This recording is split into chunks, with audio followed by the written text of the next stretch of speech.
আসসালামু আলাইকুম ওয়া রাহমাতুল্লাহি ওয়া বারাকাতুহু। টিপ দিছি না দেখো।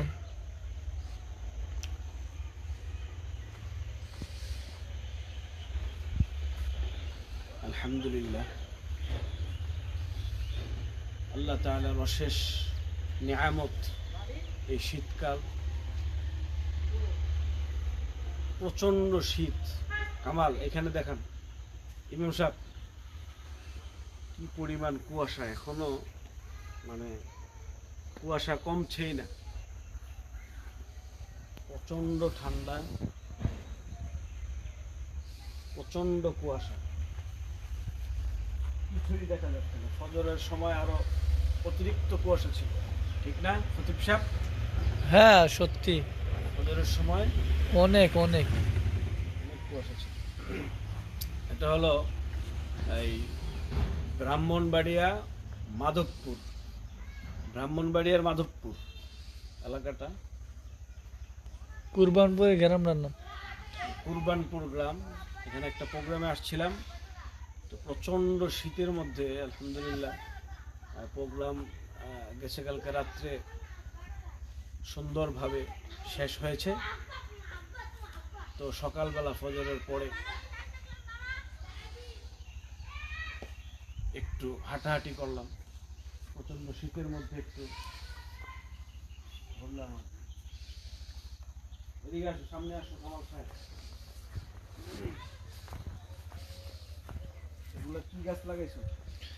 এইটা লিচু গাছ। লিচু। হুম। লিচু গাছ। এখানে কি মানে এইভাবে খালি থাকে নাকি কোনো ফসল ফসল হয়? এই কিছু এমনি কৃষি কাজ করা হয়, থাকে বেশিরভাগই খালি যখন থাকে। যেটা যার ভালো লাগে করে এই ফসল। এর জন্য হালি, গ্রাম অঞ্চলে হালি হালি বলে। আর এমনি মাঝে মধ্যে কুমড়া লাউটাও আছে, এগুলো মনে চাইলে করে না, তো খালি থাকে। ও, মানে ওই যে ধানের যে হ্যাঁ চাষ, আলিগুলা আলি হ্যাঁ ওগুলো আলিগুলো। করে আর কি। যাই হোক, সুন্দর চমৎকার পরিবেশ। আসসালামু আলাইকুম। হ্যাঁ, উনি হলো এই এলাকার কৃতি সন্তান আব্দুল আজিজ, না? হ্যাঁ হ্যাঁ। খুবই মহাব্বতের মানুষ, খুবই ভালো মানুষ।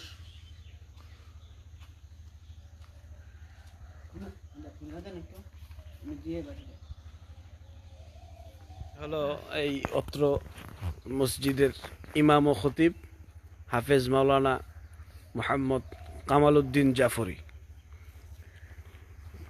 আমাদেরকে একটু তেলাওয়াত করে শোনাবেন। আমি সকালের যে হাসরের তিন আয়াতের আমলটা করতেছি, সকলে একটু মনোযোগ দিয়ে শুনি। তেলাওয়াত শুনলে আল্লাহ তাআলা রাজি হবে, আমাদেরও অনেক ফায়দা হবে।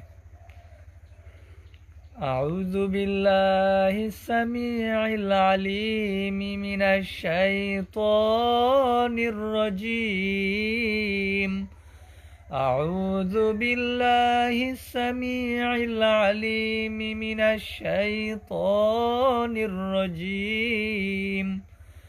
أعوذ بالله السميع العليم من الشيطان الرجيم. هو الله الذي لا إله إلا هو عالم الغيب والشهادة هو الرحمن الرحيم.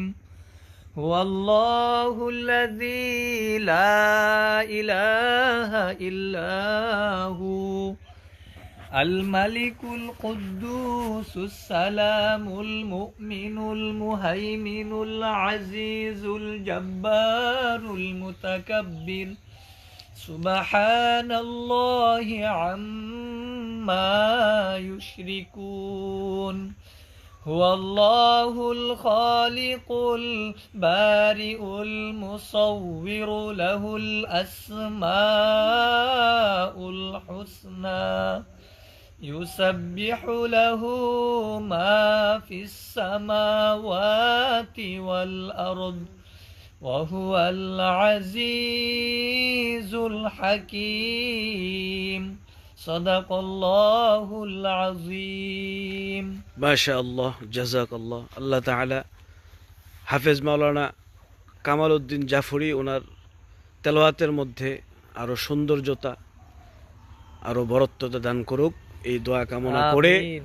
আজকের লাইভ এখানেই শেষ করছি। আসসালামু আলাইকুম ওয়া রাহমাতুল্লাহি ওয়া বারাকাতুহু।